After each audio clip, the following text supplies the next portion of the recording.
my top 5 most underrated movies of 2014. I am in the middle of planning and plotting my top 10 best of and my top 10 worst of 2014. Those videos are coming very soon, but I thought in the meantime it would be fun to do just a top 5 of films that came out this year that I thought were underrated for different reasons. Whether nobody went to go see it, it bombed, or if people did go to see it and they just hated it, and I disagree with it. So let's get this list started. Coming in at number 5, Maleficent. And Maleficent, this was a film that I'm pretty sure did pretty well in the theater. That could have something to do with the fact that it's a Disney property, or that Angelina Jolie, it was her first film in, 4 years or so? It's a long time. And I like Angelina Jolie as an actress. I was very pleased to see her back, and I thought she was good in this movie. But I, for one, did not mind the big changes that they made in this story.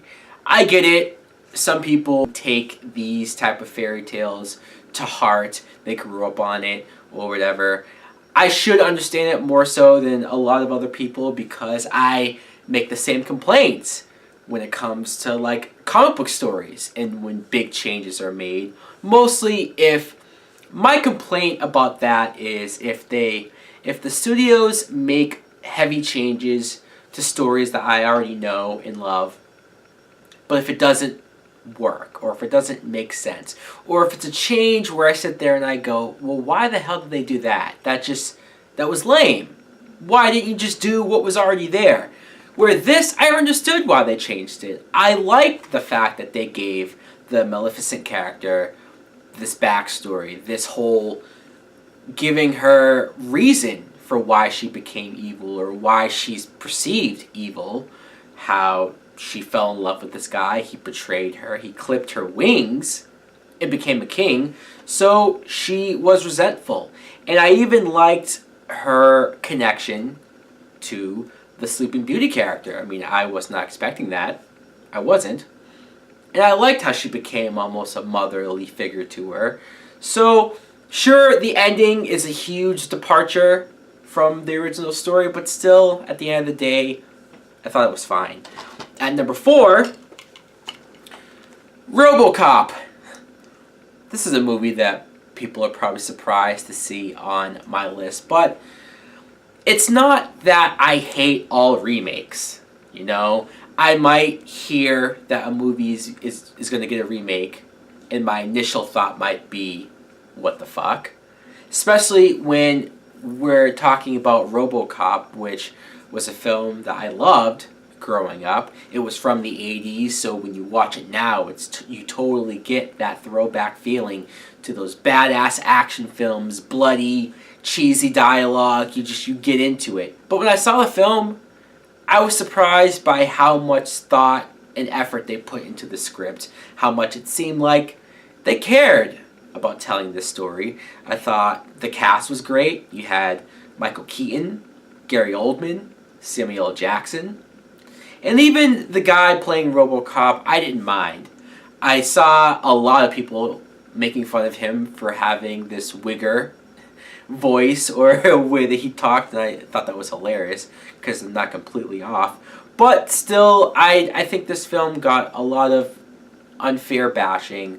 Sure, I hate the black suit. I do. It's one of those things where they start off with the gray suit, the classic gray suit, and it looks cool. It looks unique. And then they just change it to a generic, all black, all solid color, and it's ugly looking. I admit that. Is it perfect? No. But did I have fun with it? Did I like the story? Did I care about him and his family? And did I like the action? Yes. So what more could I ask for? At number 3 is another remake, or I guess more reboot to a franchise, Godzilla. And Godzilla made a lot of money in the theater, so it's not a matter of people not going to see it.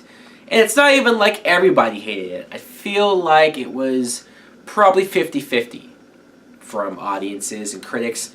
People, it's understandable. You either love this or you hated this.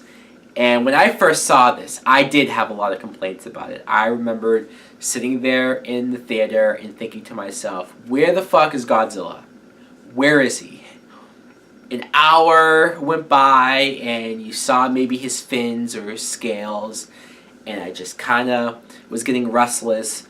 But rewatching it, I got it. They were totally building the story, setting up the atmosphere. I love Bryan Cranston as a character. Sure, he should have been in the movie more, but I liked Aaron Johnson. I liked him even more the second time around as a soldier, as somebody who just felt obligated to put himself in the field. I love that this film was following soldiers. It was something that I wanted from that 1998 Godzilla movie. And the action is just insane when you see how much they established these new creatures and how dangerous and crazy that they are. And I love that Godzilla comes in as the balance, as the thing, the force to counteract these creatures. And I love the battle at the end. Holy shit, even the first time I saw it, as restless as I was to see Godzilla, I thought they more than made up for it at the end with that battle. Seeing him breathe the blue fire, I lost it in the theater. And the second time around especially, I really, really appreciated this film so much more. At number 2, here's a film that, when I say bombed, this fucking bombed. Like nobody saw this. Sin City 2, A Dame to Kill For. When you look at how big the first Sin City was and how popular it was, this is groundbreaking, this is innovative, this is cool, this is edgy, this is full of sex and violence, and it had a great cast, and it had all of these different noir stories. How could you not love that first Sin City? And so when they finally announced a sequel, I said, well, it's about goddamn time, And I thought it was highly anticipated. I did. They brought all the ingredients back. Robert Rodriguez, Frank Miller, a lot of the cast came back, a lot of the characters that we liked. And I thought most of these stories, if not all, held up to the first movie, or at least as far as keeping that tone, keeping that violence, and staying true to the original source material. A lot of stuff I liked about this. But then, I remember when this movie first came out, and the weekend box office was something of $9 million. This movie made $9 million in the first weekend. And, the budget had to have been over $70 million. So, suffice it to say, it did not come close to making its budget back. It was a huge failure. And reading that, I was shocked. I really couldn't believe... I still don't understand what happened, what went wrong. Maybe it's been too long. Maybe people just didn't care anymore. Or, I don't know, maybe the advertisement wasn't good, but it sucks that nobody saw this. Now, coming in at number 1 for, in my opinion, the most underrated film of 2014, Edge of Tomorrow. And this is another film that bombed. It bombed bad. This is original. This is a plot that, I shouldn't say original, because it does borrow from certain ideas from several movies that I've seen, but I thought it did it in a different enough way, in a cool way. It was a hell of a lot funnier than I thought it was going to be. It was a fun ride. You have Tom Cruise and you have Emily Blunt, who I love Emily Blunt so much. She's gorgeous, she's a great actress, and she plays a badass in this film. But then even Tom Cruise, the range of acting he has here, I haven't seen him play this vulnerable or this much of a coward in such a long time. And then the alien designs I thought were unique. And even the whole idea of him having or developing this unique power where he's constantly dying over and over again.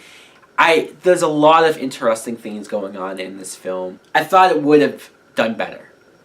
I don't know if it was because of the sci-fi element or if it was because Tom Cruise. Apparently Tom Cruise isn't that much of a draw anymore. His movies as of late don't make that much money. It's weird. Oblivion didn't make a whole lot. Jack Reacher just did okay. It's almost like if this guy doesn't do a Mission Impossible movie, people don't care. I mean, I remember the trailer didn't really play up how much humor was in this film. So maybe that was why. Maybe it just looked like a generic sci-fi alien invasion film that people feel like they've seen over and over again. That could be the case.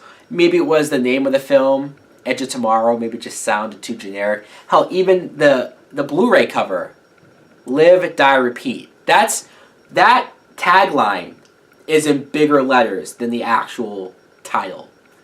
Maybe if they named it Live, Die, Repeat, it would have been like, huh, what's that?